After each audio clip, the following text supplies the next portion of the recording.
Martial arts without philosophy is nothing but brutality. So before we begin our study in the martial arts, we've got to understand a few things. Martial arts should be used for self-defense. Most people have a hard time defining self-defense, even though they have a good understanding of what it is. So I want to start off by discussing three factors that are going to be important. The first is proximity, how close you are to somebody. It can't be self-defense if I'm the one who closes the distance and engages the other person. Things such as telling somebody to come over here and tell that to your face, that creates the distance where the threat can actually happen and exist. So we can't be creating situations where we're putting ourselves in danger on purpose. So the first requirement for you to defend yourself and for it to be self-defense is that you cannot be the one creating proximity. You cannot be seeking the fight. The second thing we're going to look at is capability. Are they actually able to hurt you? If a little 3-year-old walks up and punches you in the leg, you can't knock them out for doing that. They don't actually have the capability of being a threat. Things can increase somebody's capability to be a danger though. If somebody pulls a knife on you or a gun on you, that significantly changes their ability to actually engage you and be a danger to you. So you need to be aware of those things as well. The final thing is intent, because I can be big enough that I'm a threat. I might be walking towards you, but if I'm waving and smiling and you punch me in the face, that's still not self-defense. They have to declare, and you got to understand that they're coming to hurt you. Now, that can be seen and not necessarily always heard. So they may tell you, I'm coming to hurt you, in which case defend yourself before they get there. However, they may also just look really angry and you can tell. And as they're coming at you, the body language tells you this person's trying to hurt me. And so then you have to defend yourself. When I say defend yourself, people immediately always start thinking, I got to kick and punch somebody. But our defense actually exists in the same three areas. Number one, proximity. If somebody's coming towards you and they look like a threat and you can leave the area, that's always your best choice. Depart, get out of there. Sometimes you don't have access to leave though. And that leads us into the next area, which would be intent. Can we change their intent? Can we change their mind and talk our way out of the situation? If you have that availability, that's always preferable. The capability, our ability to defend ourselves is what we study in the martial arts. And that should be our last resort when we engage at that level. So hopefully what you're seeing here is proximity, capability, intent are the three things that need to be in place for it to be self-defense. Proximity, they come to you. Capability, they're big enough to be a threat. And intent, they plan on hurting you. Once you've determined you're in a situation where this exists, you can take those same three things and use them. Proximity, can I get out of there? If you're walking down a dark alley and you see a bunch of shady looking people, don't go down there. Get out of there. Intent, if somebody's angry and upset, can you talk them down? Don't do things that are going to aggravate and escalate this situation. De-escalate it. And then capability. If I can't do any of those things, what can I do to best increase my odds of success and survival? And that's the martial arts. And then that takes us into our actual training.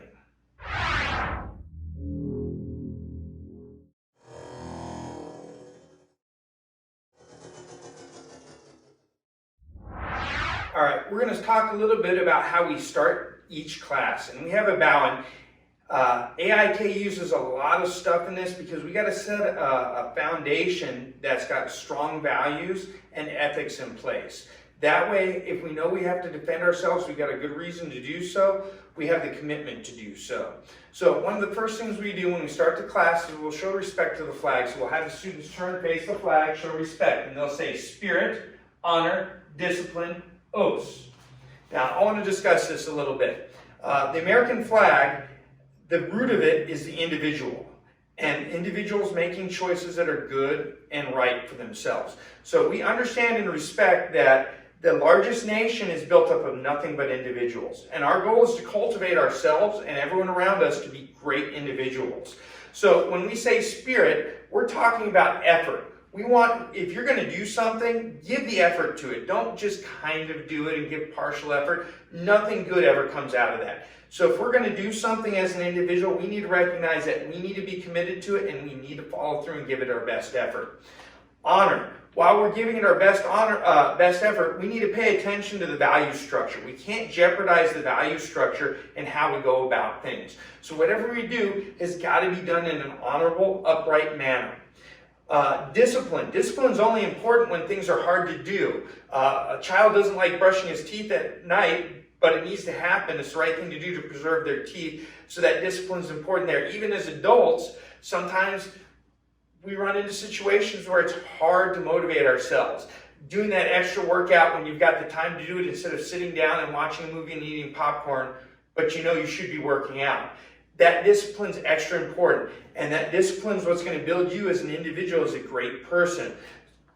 Os at the end comes from the Japanese culture, and it basically means I really, really mean it. So when we're engaging stuff, we've got to be doing that.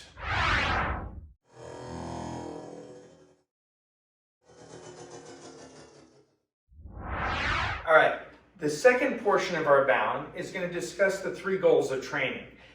And when we do that, we'll say honesty in the heart, knowledge in the mind, strength in the body, sir or ma'am, depending on who's running the class. Now, goals are always important, and some goals are short-term goals that you can reach, got it done. Some goals are going to be lifetime goals. That means that you got to be working on this not just for a week, not just for a month, not just for a year, but for the rest of your life. And our 3 goals of training are designed to be that way.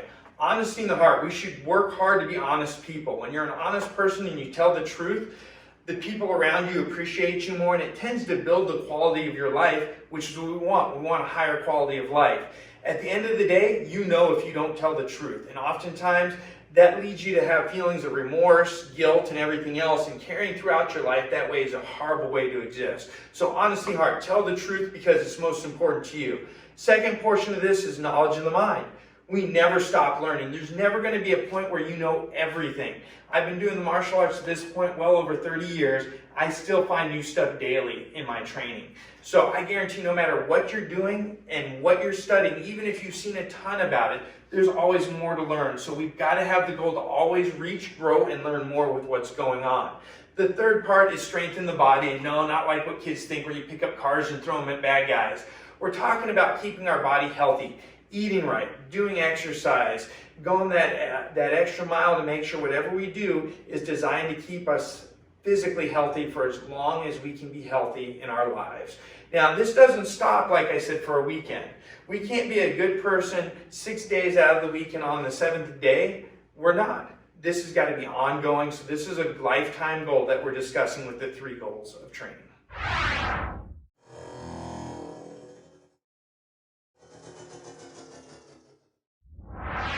The next thing in our bound is going to be the laws of the scholar warrior, which is basically the code of Bushido. It covers traditional values that should be supported by any belief structure out there. First we're going to talk about is truth. We have to be truthful people. Again, that increases your quality of life, and we discuss that some in our 3 goals of training. Bravery. Bravery doesn't mean you're not afraid of stuff. Bravery means that there's certain things that are worth engaging your fears over and overcoming, and they're worthwhile. As a parent, if I saw my kid out in the middle of the street, I know it's dangerous to go out in the middle of the street, but I would go do that. And there would be fear for me, definitely going into the middle of the street to do that. Hostile situations, you have somebody that you love being attacked, stepping into the mix of that to protect them is always scary. Bravery is an important thing. We got to know when to do it. But it could also be that you're a kid and you're at school and your friend is cheating, and having the bravery to go up to your friend and tell them, don't do that. That's not going to help you later in life. And if they don't listen to that, maybe even having to go a step further, tell the teacher, tell their parents. That way they don't mess up their lives in this one moment because they want to cheat, and it cultivates a lifelong habit of learning and being good. So bravery can be hard, and it can be found in a lot of different areas. Courtesy is always found in the small things, how we do stuff. With the kids, I described this. Normally when you shake somebody's hand, it shows respect, but you've got those people who crush or they do those crazy handshakes, and it's not done respectfully. So how we do these things and the small things are really important. If you tell your parents you're going to go clean your room, you go, sure, I'll go clean my room, versus, okay, I'll go clean my room. Those little things make all the difference in life and how we communicate. So we've got to be aware of those small little things and cultivate them in the right way so that it makes a better life for us. Compassion. We've got to care about the people around us, and we've got to be able to understand what they're going through and at least try and empathize with them to help get them through life so we know how to interact and support them in what they want. Sincerity.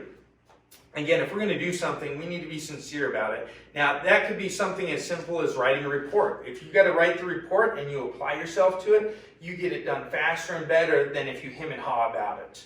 If you're going to defend yourself, it's very important. You can't just kind of decide to defend yourself or you're going to get hurt bad. Once you decide it's time to defend yourself, you've got to be 100% committed to that. So sincerity is a very important value no matter where you're at. Discernment is the next one, and discernment is your ability to look at stuff and assess it. So going deeper than the surface. I always use this for the kids. Your parents don't, if your parent asks you to clean your room and you don't clean your room, your parent doesn't normally have to tell you they're angry at you. You look at their body posture, you look at their facial expressions, you're like, "Oof, mom is mad." You don't have to see that. Well, in the street we can do that too. You can look at people that are approaching you and you can generally, if you're paying attention, determine what kind of state of mind they're in.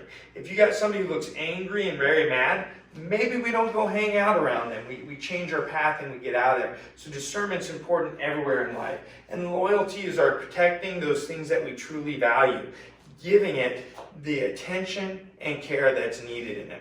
So when we do the laws of the scholar warrior, when we present it, we're going to step out, and I'm going to mirror you for right now, but we would step out with our left foot. Our left hand becomes flat, which represents the scholar, or our ability to think and rationalize stuff. The right hand becomes the fist, which is the warrior, and that's our ability to engage those things. And we put it together, and we'll say truth, bravery, courtesy, compassion, sincerity, discernment, loyalty, and then we'll return to feet together.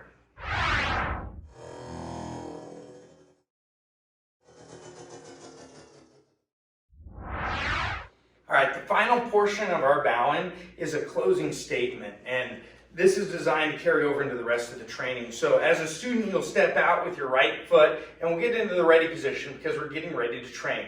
And the instructor is going to say, "Live with honor." Then the student body is going to repeat whatever it takes until the last day, and they'll come feet together and say "Os" at the end of that. Now, live with honor, this is important. We want to be good people. Whatever it takes means we're going to do whatever it takes to be those good people. So we got to remember, with honor, whatever it takes, with honor until the last day. So we've got to do whatever it takes to make our life good. But if you need a vehicle to get somewhere, you can't beat somebody up and take their car. If you're a child and you see somebody who's got a lollipop, you can't take that from them. That's not with honor.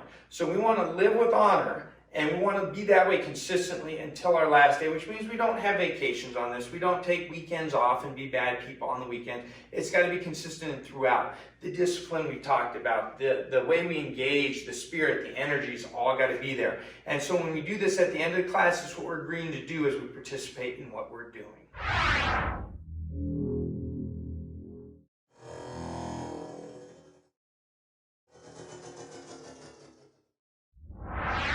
All right, now we're going to look at the standard warm-up that we use.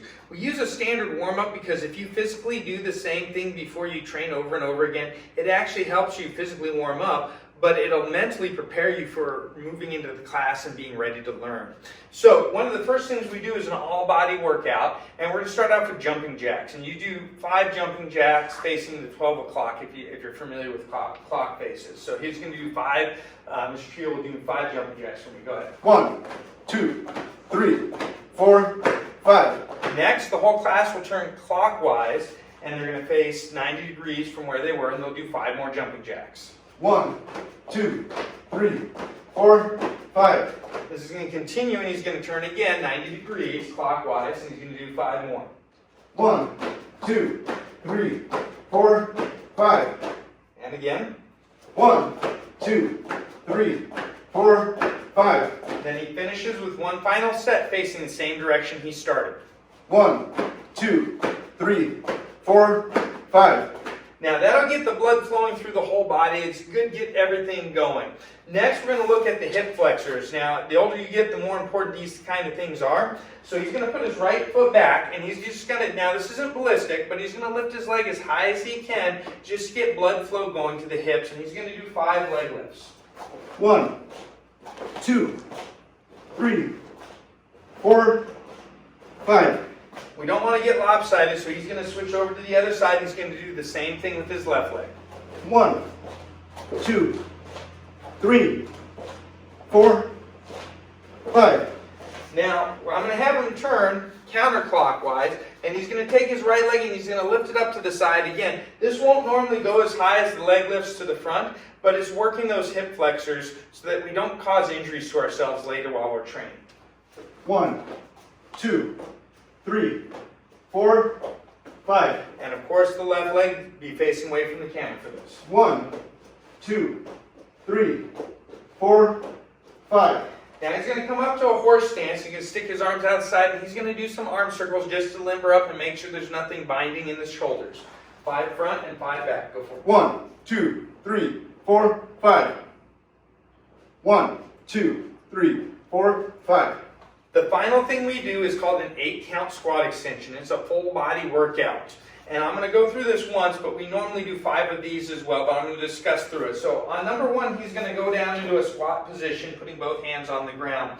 His knees are on the outside of his arms. I find that that works better for me as well. On 2, his feet are going to shoot straight out behind him. So now he's in a push-up position. On 3, he's going to spread the feet out, and 4, bring them back in. He's still maintaining that push-up position.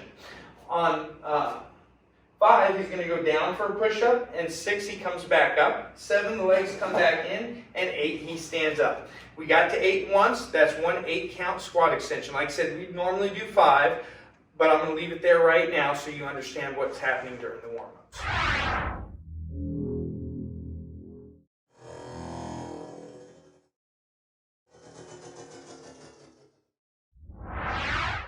All right, the next thing we need to look at is stance. We use a feet together stance a lot during classes. This allows us to see who's paying attention. If we got a child who's goofing off and moving around, you got one person feet together, another one, you can tell and get focused on the class. Even at the adult level, sometimes the adults are interacting and training stuff and we don't want them to miss the lesson. So we'll say feet together a lot, and people will say sir or ma'am and go right here to feet together. So this is probably one of the most important stances from the learning standpoint, but it's horrible for self-defense. If Miss Trujillo's standing like that and somebody pushes her, she's going to fall down. There's no balance at this point. So the first stance we start to look at is our fighting stance. And we see a lot of stuff happen traditionally over the years. One of the first things we want to do is turn our body, because if you stay flat, if anything hits you, it all goes internal here. So whenever you turn your body sideways, a lot of punches start to come off the sides of the body. So what I'm going to have Miss Trujillo do is put her left toe on the front of the line here. You should be able to see the differences in the color of the mats. And her right heel on the line. This is what's traditionally called a toe-heel alignment. Her front toe is in line with her back heel. Now, you'll see some differences on the way the feet are placed in different martial arts. Some of them are going to have you take your front foot and put it straight forward and turn your back foot completely sideways. And the reason they might do something like this is depending on terrain. If you're fighting in a muddy terrain, that back foot's got a lot more surface area on the ground there. It can wedge in and push, and the front foot ends up acting like a ski. And if you got something sharp, you could poke somebody really good with that.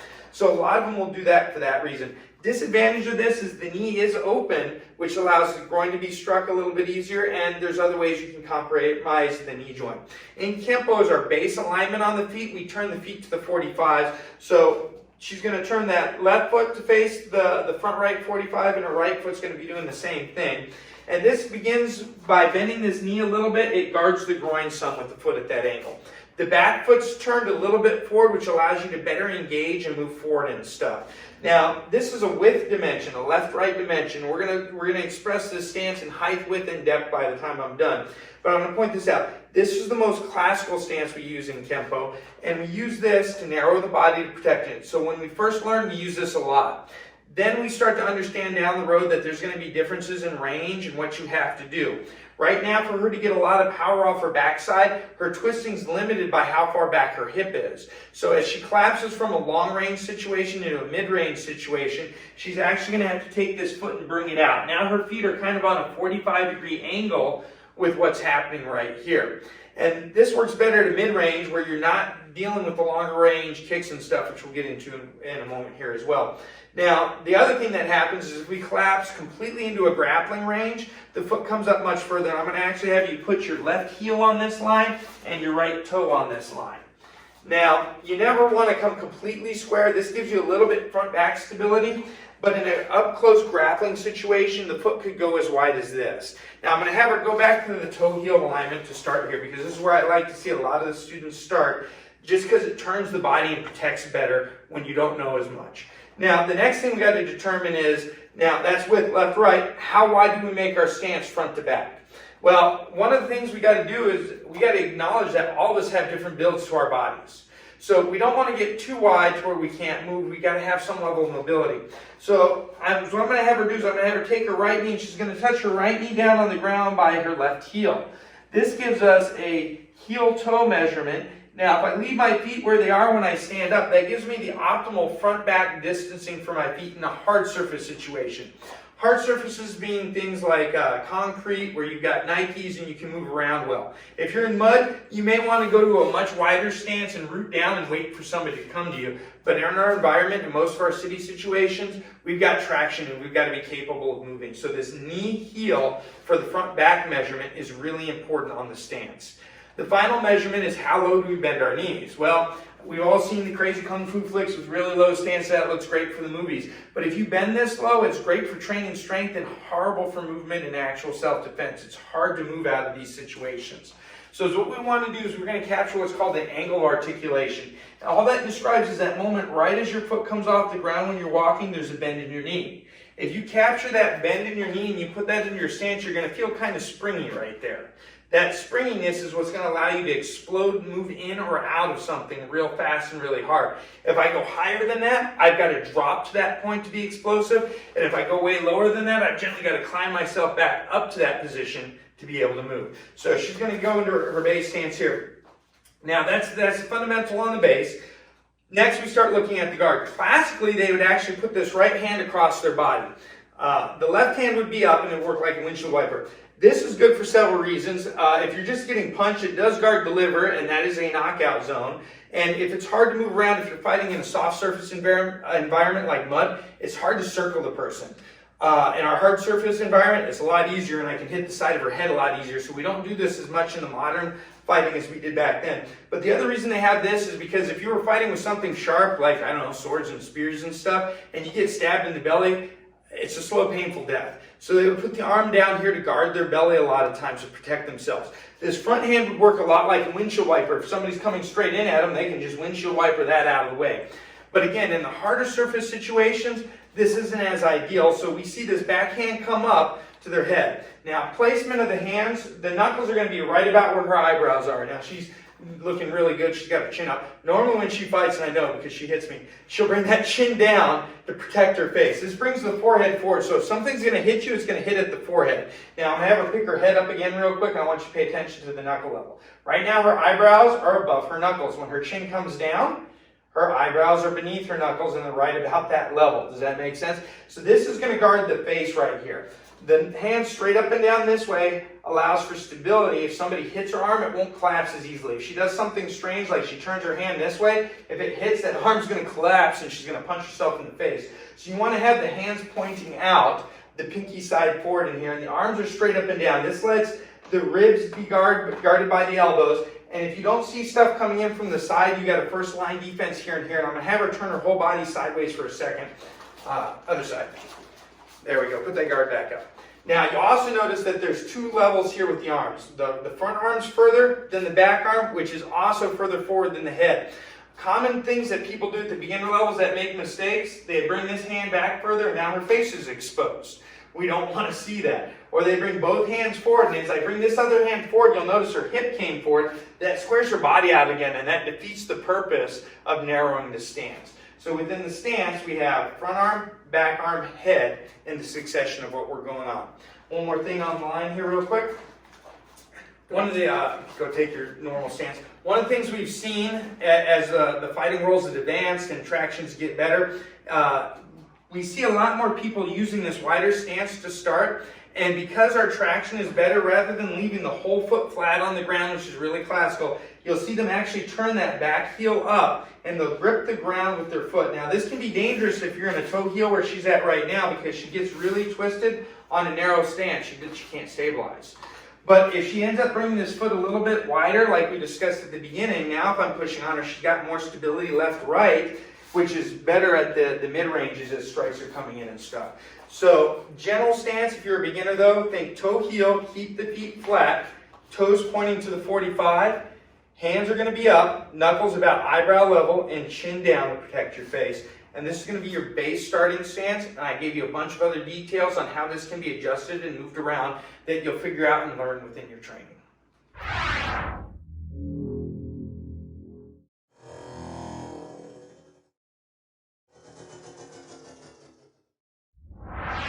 Alright, now earlier in the video we discussed the different things that make self-defense a thing, and one of them was proximity. And so we've got tools that work at different ranges. So if you see the bad guy coming far enough away, you might want to deal with him in long range. As he collapses closer though, those long range tools don't work, and as he gets closer to that, again, tool sets change. But we're going to start off with the long range weapon, and we're going to start off with the front kick. The most effective stuff, and there's tons of fancy stuff out there that are situation specific, but the stuff that's going to work the best is going to be the stuff you do every day and built off the natural motions that you do. One of the things you do every day is you walk. You pick your knee up, you put it down. You pick your knee up, you put it down. So we got tons of training on this. So what I'm going to have Mr. Chio do is he's going to take his fighting stance right here. The first part of the front kick is we've got to be able to get our knee up into place in chamber. But if he's got this left foot pointed on the 45, I'm going to hold his foot right there, and he were to pick this knee up, there's torsion happening in his support leg. And that, especially as you get older, you're going to blow a knee out. You can't have that. So what's going to happen is that foot is going to have to pivot. And now you'll notice when I say pivot, I'm moving my heel, but the ball of the foot is still on the ground. I don't want to pivot on my heel ever because I don't have good balance there. And you can't leave the whole foot flat or you won't be able to do it. When a good martial artist pivots, it almost looks like they don't pick any weight up off their foot and they just pivot the whole foot. I guarantee they're just putting all the weight on the ball of the foot as they get that to turn. So he's going to have this knee turn. His toes started on this front right 45, and on the front kick, they're going to turn all the way over here to the front left 45. Now, the second thing is that his knee's going to come straight up. Go ahead and set that back down. So we got two things. We got a circle on the support foot. His left foot is turning in a circle, but then his right knee is coming up on a straight line. So you've got to be able to coordinate those two. So when you're first learning to kick, I recommend you practice the pivot and the knee chamber before the kick. So you get 1, 2, and then bring them to happen at the same time. So the pivot and the chamber happen at the same time. And you can do a few of those until you're comfortable doing that. Now, once the knee is chambered, the higher the knee, the better. If I chamber my knee this high, this is as high as I can kick. When I extend, I can kick him in the knee. But if I pick it up here higher towards his head when I extend, I have that ability to pop him in the face with the kick. Now, if I can kick him in the head, I can kick anything beneath the head. So I might be like, hey, look, I'm going to kick you in the head and then stomp his knee. That's always an option. But the higher the knee, the more options you're going to have. On the front kick, you want to hit with the ball of the foot. So if I were to tap my foot on the ground, I can do that all day long. If I smash my toes into it, they break and it stops working. Don't hit with your toes. To protect your toes, you don't want your legs swinging up to try and hit either. That's why that chamber is going to be so important with him picking it up so he can push me with the bottom of his foot. And so when you see him do this, go throw one for me. Go for it. Okay. Boom. He's up and he's able to hit. Bottom of the foot shoving me away. Now, we have several ways we can connect, and so everything's going to be situation dependent. We have snapping hits which hit and retract. At the beginner level, I prefer to see a thrusting kick. I want you to engage your body weight into it, shove them away, and get some room. So, to hit harder, we can do one of two things, according to physics at least. Force is equal to mass times acceleration, which means you can move faster. Bad idea at the beginner levels because you generally encode bad movement. So don't move faster. Or you can engage more of your weight. So when he does this, he's going to actually lean into it this time, and he's going to be able to send me flying back because of it. Small shifts in weight have huge returns for the investment. So you need to kind of play with this. When he picks his leg up, you'll notice, I'm going to move out of the way, his hip, his back hip is passing what was his front hip. So it's got to travel beyond. That's what lets that weight come through and hit me. So go do it one more time. Pick it up, shoots it out, and boom. All right, and he's throwing his arms out so you can kind of see his hips right now. But you can keep the arms in tight. And the other thing that you'll see is sometimes people will reach forward. That keeps the hands between you and the opponent when you're doing it as well. And sometimes it brings extra mass from the hands in. So if he keeps everything tucked in tight, boom, they're right there. Keeps the hands in the opponent's face as he's delivering the kick and getting him some distance. That's the front kick.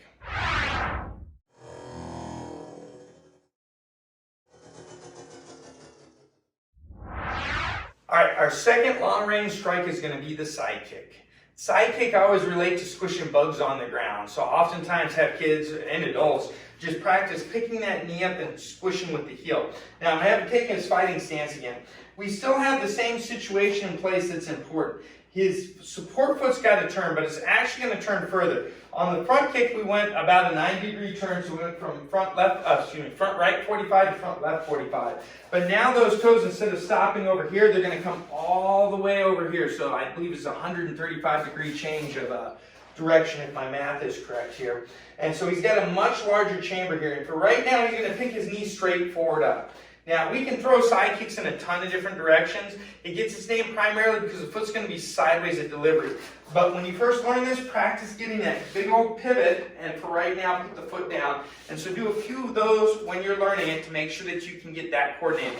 We say that, we do it, it looks easy. When you're first learning it, this is very frustrating and difficult to get. So if you're struggling with this, don't let that get you down. It gets there with time and practice, but it takes a lot of time and practice to get good at it. Now, instead of stomping down on the ground with his foot when he does this, he's actually going to deliver the kick sideways off the side of his body. So if he's facing here at 12 o'clock, the kick is actually going to be delivered over to 3 o'clock. And when he does that, his body's sideways, which is part of the reason it's a side kick, and then when he extends out, his foot's going to be sideways as well.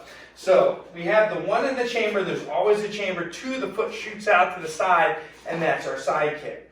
Now, some important takeaways. When he pushes over at 3 o'clock, that impact pushes 180 degrees the other way, which is why that foot has to turn that far. If he doesn't turn that far and he kicks hard, he loses his balance. So that's the entry level into the side kick. Now, at the advanced level, he can throw the kick straight forward at somebody. But based on that same principle, you see how much further that foot had to turn? It's got to support 180 degrees away from where it hits. So if he's going to throw a side kick off his back leg to the front, he's going to have that complete turn prior to the kick shooting out. So that's something you got to play around with and be aware of within the side kick.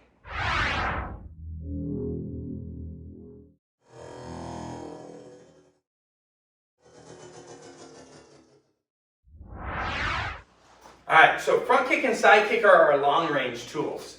Next, we're moving into a mid-range tool, and this is going to be the roundhouse kick. The roundhouse kick is going to be using the shin bone as his primary point of contact. Now, I'm going to have him take a fighting stance right here. When people first learn this, long range, again, we have that toe heel, so I'm going to do this real quick here. Toe heel, long range, good stance. As I get closer, I actually start widening that stance out. So for the roundhouse kick, he's going to start with a slightly wider stance because of that. And that's going to assist with rotation and everything else that he's going to do. When I first teach this to people, though, I relate it to getting on a bicycle. So if he has his bicycle in front of him right here and his handlebars are over here towards my mirrors, he can reach, grab his handlebars, and sit on his bicycle. He may even ring the bell, I don't know. But he's got that leg coming up and over. So I always recommend getting that leg up and over when we do that. Now you notice his foot on the ground is turning at least to the mirrors, and in reality, when he actually throws this, the support foot's going to turn much further. And so if he's kicking to 12 o'clock, his foot is facing 6 o'clock. So now he's going to do a few where he just gets that leg up and sideways and his foot turns to the 6 o'clock position. Practice that. I know that's hard to do, but that forces the hip to lead. The roundhouse kick is hit with the hip, delivered by the leg. So you want to have that hip in the lead on this kick. Now, once his leg gets up over the imaginary bicycle seat, he's going to extend it like a baseball bat. A lot of styles teach to hit with the top of the foot, and I understand that if you're in a point tournament where you can get trophies and stuff, if you hit with the top of your foot, you still score a point and you go home and it's covered by pads and everything else, and presses, girls, boys, whatever. Go ahead and press and do that in those situations. But in real life, if you've ever dropped anything heavy on the top of your foot, you know that's a horrible idea. You're going to break your foot, you're going to destroy your ankle, and it's not going to work. So the primary strike point will be the shin, and when he throws this kick, instead of having his toes pulled up, they're going to point out. Biggest mistakes people make when they do this, they leave their toe up instead of turning the toes sideways at the point of extension coming through on this. So now he's going to get this, and I'm going to point out one other thing. You'll notice when he throws this fluidly, his shoulders are going to start the motion. So it's going to go shoulder, hip, leg, and transfer coming around. That's hard to do slow motion. Go do a few where you're just spinning through on it. So he's going to take that body to accumulate the power through. Go all the way through the kick. Okay? Now, this is also like chopping wood. You don't get an axe, swing it towards the wood and try and stop it at the last moment. You let the wood stop the axe. When his leg comes around, he doesn't try and stop it. He's going to let my target or my pad or my body, if I don't have one, stop it. So he's going to throw a few of these. Go for it. And you see shoulders, hip, leg again. Good. And he's loading up so you can see all this. Understand that that'd be a telegraph. Once we get into actual combat, you wouldn't do it that much. But this is a lot like when you first learned to ride at school. You have those big dotted lines you got to follow to get your body doing the right stuff. Once we have the bigger circles, we collapse those circles down and make them almost non-existent. So he can do this at a much smaller level without having that much motion as well. And that's our roundhouse kick.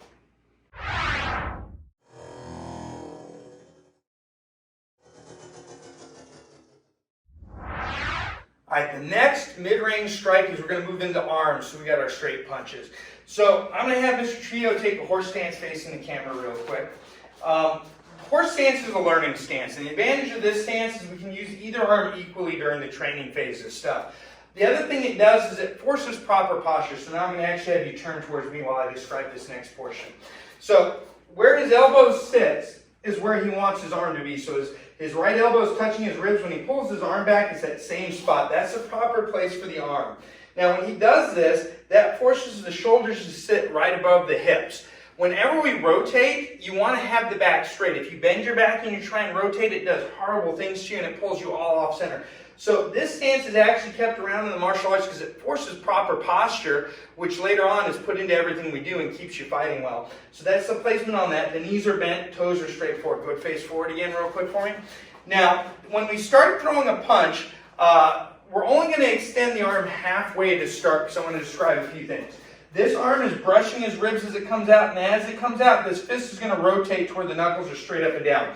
This is the point that the elbow starts to leave the rib cage. So if he just brings this back and forth and alternates arms right in here, this is the start of the straight punch. And one of the concepts we start to see from the horse stance is a push-pull effect. So as one arm comes back, the other one pushes out. One arm comes back, the other one pushes out.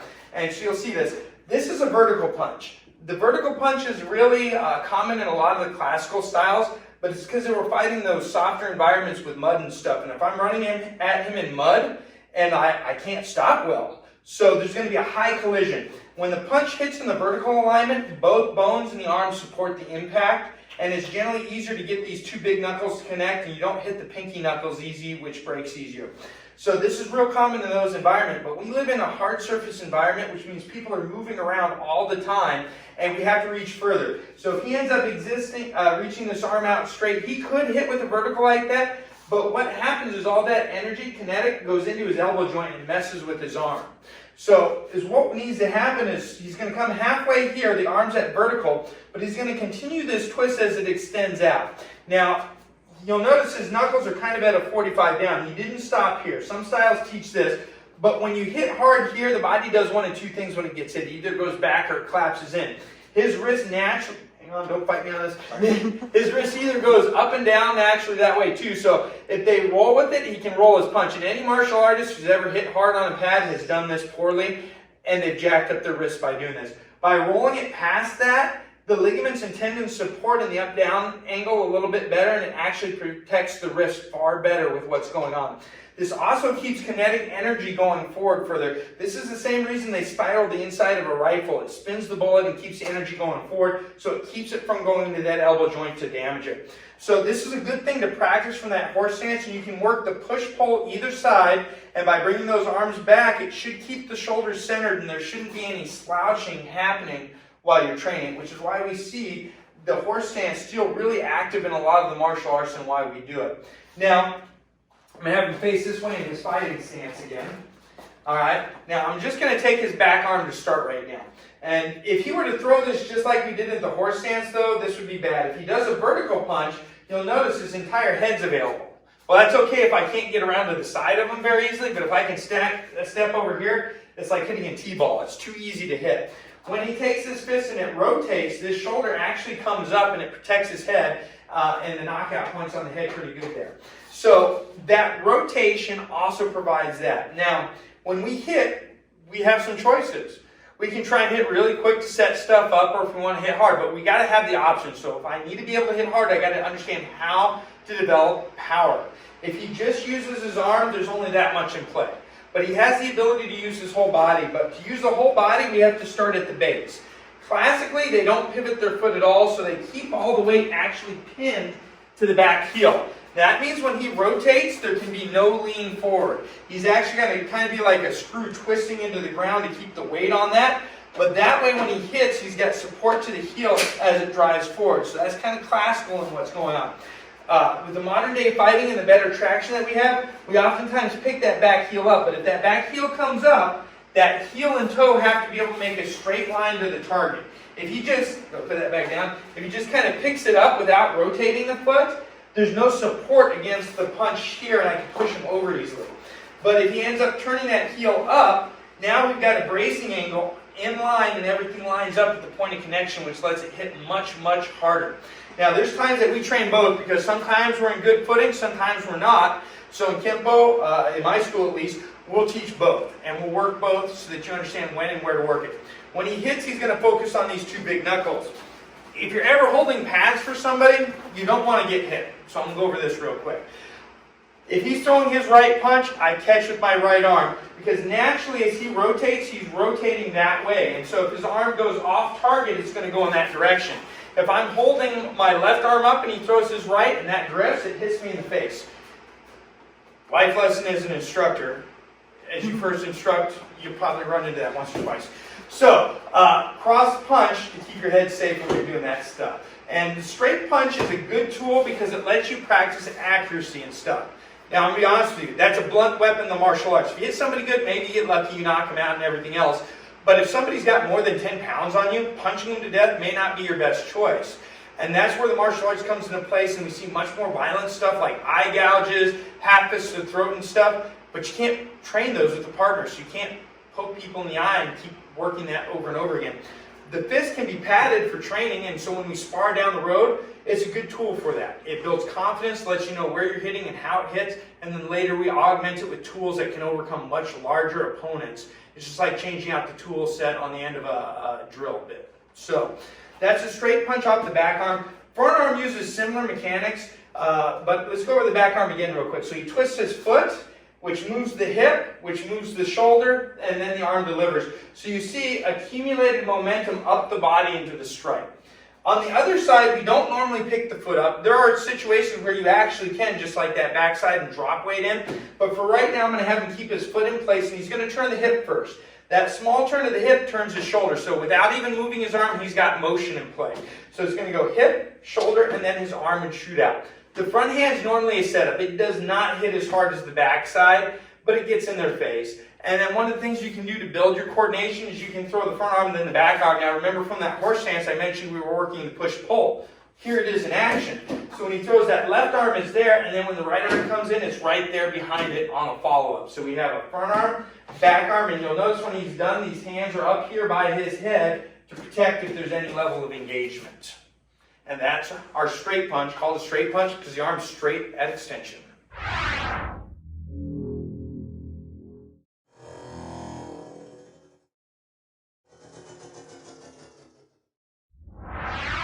All right, as we continue to collapse in, we've looked at long range, front kick, side kick, mid-range, roundhouse, and straight punch. Now we're getting closer, so we're in super close range. It could be considered grappling even at this point, but we're going to throw some strikes in there with what's going on. And as we collapse in closer, we've got to use shorter range weapons. So we're going to start off with a knee on this one. Now, structure of the knee we've got to understand. You have a knee cap, which is kind of a small, thin piece of bone floating on top of your knee. If you smash a flat piece of bone that's got like a fluid sac underneath it really hard, it breaks. So when we're throwing knees, I don't want you to be thinking of hitting with your knee cap. That's going to mess you up bad. Just the inside of your knee, though, you have kind of a knobby on the end of the bone there. That's the part I want you to hit. So when we're throwing knees, the foot is actually, instead of keeping the toes pointing straight forward, it's going to turn slightly out to allow that to come into place. So if Mr. Trujillo takes her fighting stance, again, classically, you're going to face me real quick, let's use this. Classically, she'd be on a toe-heel knot line, but as we get closer, the problem is, go back there, I'm not done beating you up. As we get closer, if she stays like this, she doesn't have lateral stability left-right. I can throw her real easy out of the way and I can destabilize her.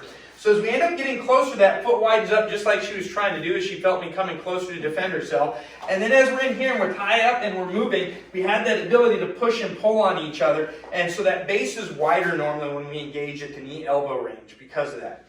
Now, from there, that means that you're not going to have quite as big of a load up. But because of the way that knee is built, it doesn't absorb any impact and it transfers really heavily. So even light shots go a long way with these knees. If I'm holding the pad firm, I'm going to kind of hold this down at an angle so you can kind of see. She's going to be rising up into it and she's just going to drive that in there. Her thought is going to be to push that hip as far forward as she can. It won't go through the target, but if I'm not there, she would reach the hip all the way through on the target. But because there's a striking point here as she hits, it'll rebound back down, but that covers a tremendous amount of power. Now, since she did it without holding me, you notice she just stabilizes a little bit. If she's got a hold of me as she's doing this, she can hold and drive that in pretty easily, and she could rapid fire these knees into the body. Knee is a great target, hit lower body, even the thighs and legs. It does a tremendous amount of damage.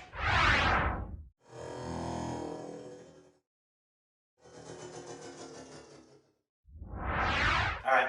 Our second short-range tool is going to be the elbows. I'm going to discuss a few things about the structure of the elbow. Can you roll your sleeve up for me real quick here. When you bend your arm, you'll notice you got these little knobbies on the end. Don't want to hit circular with this. This is what I mean. The arm will sometimes travel in a circular path through the target, and if you're coming in circular, you don't want to hit the tip of that elbow. It can actually break bone shards off. Doesn't do good for you later in life, so avoid that. Sometimes you will use the tip of the elbow, but it's normally when it's driving out. So I always relate this to playing with a pencil. If you swing the pencil sideways, the tip breaks off, but if you push it forward, it punctures whatever you're driving it into. We got to think of the elbow the same way. Now, we're going to do an inward elbow because we're going to assume we're kind of caught up in a grappling situation. I'm going to have her actually take the narrowest stance first, the toe heel, because I want to describe something. For her to reach me with this elbow, she has to rotate. She's really narrow here, so if she tries to reach forward with this, there's not a lot of power. In fact, she's got a lot of instability, and if she throws that and she misses, she's going to fall all over the place. So we got to understand range and stance. Like I said, it's a good place to start as a beginner, and if you're going to default, go to here because it does leave you narrower, and then we'll build the rest into it. But if she brings this foot out to a much wider position here, and she goes to throw that same elbow, it has much higher impact. And the nice thing about this is, again, you're not going to feel as much when you hit them. Like, you might hit somebody and be like, oh, they're unconscious. I didn't even feel that on my arm. That's great for you. But her power accumulation is the same way as with the straight punch. It's going to start at the foot, go up to the hip, travel to the shoulder, and then out into the arm. And she's going to be driving it straight forwards, which means that if she's going to pivot the foot, that heel turns to where the toe and heel are on a straight line to the target at the connection point. If she doesn't turn it, she's got to keep all her weight, but go flat. Classically, she's got to keep all the weight on that back heel so that when it hits, she has a bracing angle to push against. And that's your basics for your elbow.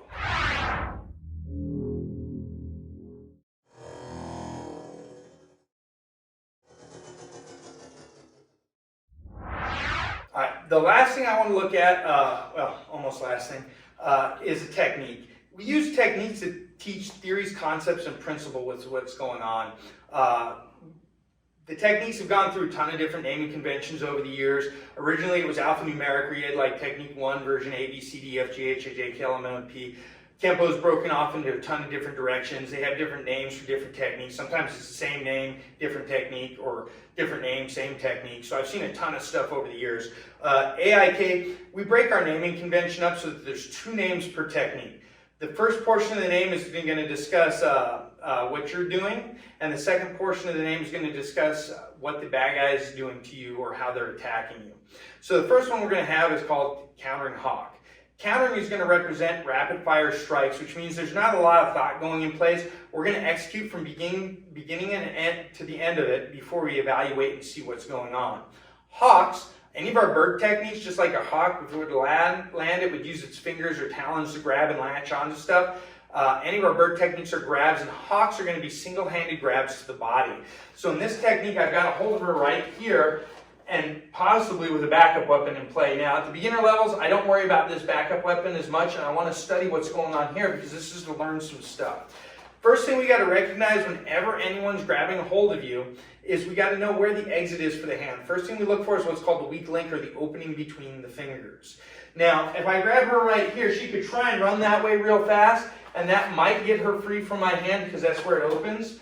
But there's a good chance, since there's cloth involved, when she runs, she doesn't go anywhere. And she might run into this other hand, which is dangerous.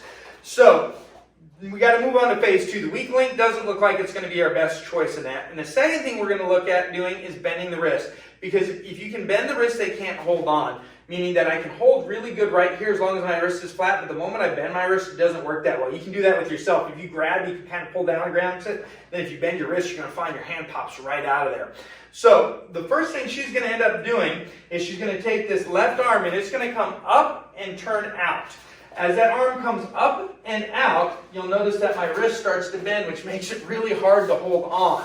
And that's what she's going to be doing now. She doesn't want to push super wide. She just wants to get enough to try and get a release. And she's doing it slow and she's still getting it. If she does it fast and she hits with some impact, it's probably going to make me release. The second thing she's doing is she's distancing herself, because if I do have my other hand in play and she stays close and she does that, I can hit her. But when she steps back like she just did right now, it starts to pull me, which makes it me less stable with what's going on. But that doesn't keep her safe either. So you'll notice she actually started to pick up her other arm because she didn't want to get hit in the face. And this looks like we just put our guard up more or less at this point, and we're protecting her head, which we discussed with the basic stance. So if she has her initial hands coming up, she steps back and that's there. Now if I come forward, she can catch my head. If I'm punching, she's got intercept right here and everything else as well. So it gives you a good, strong position to begin with. And again, this is called countering hawk, which means she's going to start and keep moving. The next thing she's got to do is, if my arm comes off, it's great. But if not, we got to go somewhere else and we're going to try and create release. Because whenever she's being held, it's bad for her. It's generally somebody bigger who can throw her around. So she doesn't want to be held any longer than she can be held. Then she can let them hold her. So we're going to be hitting to what's called the radial nerve. This big round muscle on top of the arm. If you hit that, that's where the brain's wiring goes through your arm to your hand to tell it to close. If you hit that, that interrupts the signal. The hand will loosen enough that it'll normally come right off of whatever's being grabbed. To hit this, she's going to use what's called a hammer humor block. So if I were to grab her arm and her hand fist is this way, it's like a hammer. I could swing the hammer that way. But she's going to hit with this part of her arm right here, making it a block versus a hammer fist. So it's going to be a hammer humor block. And when she hits, she's got to look at my arm. If she just goes straight in, she doesn't hit that radial on the top of it. But if she swings it down like a hammer, it does end up hitting that. And with about probably 20% power, if she steps back, I won't be able to hold on. So if her hand comes up and she comes down in there and it hits good. Big mistakes people are going to make. Go step back, put the first block in place. They'll hit to the elbow joint, which will bend and won't work. Or they'll hit here. Now you might get it here on top of the forearm, but she's hitting bone with bone. Whoever has the harder bone generally comes out better feeling on the other end of that. But right here on the top where it's all meaty muscle, when she hits that, her bone will always beat the muscle every day of the week to create the release. Now, just because I let go doesn't mean I'm a nice guy all of a sudden. I'm probably angry and still in her face. So we continue through the technique, and we're not going to risk it until we've got a disengagement and distancing from the bad guy to do anything. So she has her initial step back, she gets her guard up, and she knocks the arm off. The bad guy is still here in her way.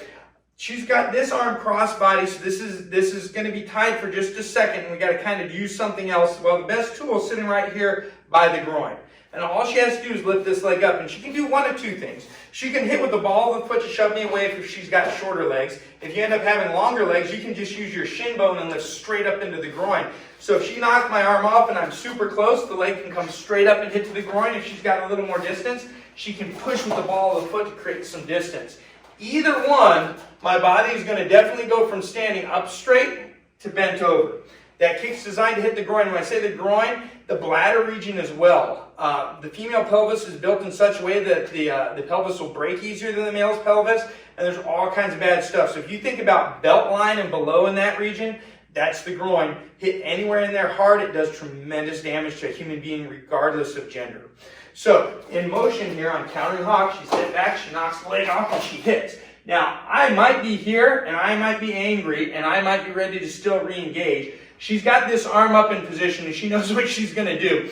I mentioned earlier on the punches that we can change the tool sets. She's got this hand open flat because she knows if I charge in, this will cut right into the side of my neck. If she were to use a closed fist, her margin for error goes down. She might hit because it's a wider target and get caught on my shoulder or my jaw. But as long as this is open, it'll sneak in there and it's going to smash into the side of my neck. There's a ton of different things on the side of the neck. Just the neck alone, if you smash into it, can be damaged easily due to the spinal column and damage going to that. But on the outside of this muscle that runs from the back of the neck to the front of the throat, you've got a nerve. It's called the vagus nerve. If you hit that hard, you can send somebody into seizure. So this isn't a good thing to hit at like a birthday party if somebody's like goofing around with you and stuff. Right along the hinge of the jaw, you can hit, and you can actually cause enough impact and suction from the jugular to cause a lightheadedness, passing out. Right by the jaw, there's a bunch of nerves which overload the brain too if you hit really hard. So there's a bunch of different things that are happening in the neck, and we can get into a lot of stuff within the regular classes as to anatomy and physiology and how something like that would work. But that would hit, and the assumption is at that point the person hits the ground. So if we run pattern at this point, she's knocked the arm off, she's kicked, she hits, boom, and I drop. Now, I'm not the end of the world though, and you'll notice she just disengaged and moved away from me. So she's taking a moment to distance to make sure that I'm not a threat. And as she does that, she's going to do a crossover with the right, step out with the left, and she's going to scan this side of the world. Make sure there's no bad guys in that 180-degree view. And then she's going to take one more step back, and she's going to check the other side. Why? Sometimes bad guys come in packs, and so you want to double check to make sure you're protected in all directions. And this is called counter and hawk, and we use techniques like this to teach theories, concepts, and principles. You may not use everything in that exact order, but if you know the radio can get hit to knock stuff off, you can take and apply that from 1,000 different directions. And that's why we have our techniques in Kenpo and how we implement them.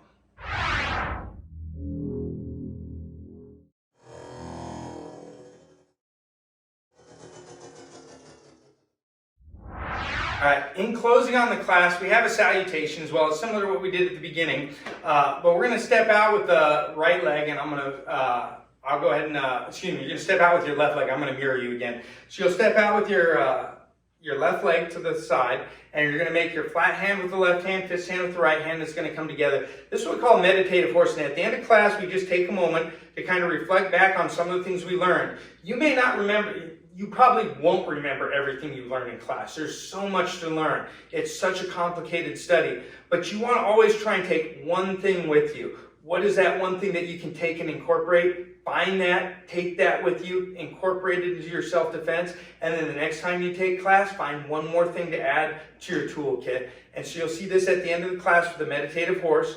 We'll come up to feet together, and classes are normally dismissed after that.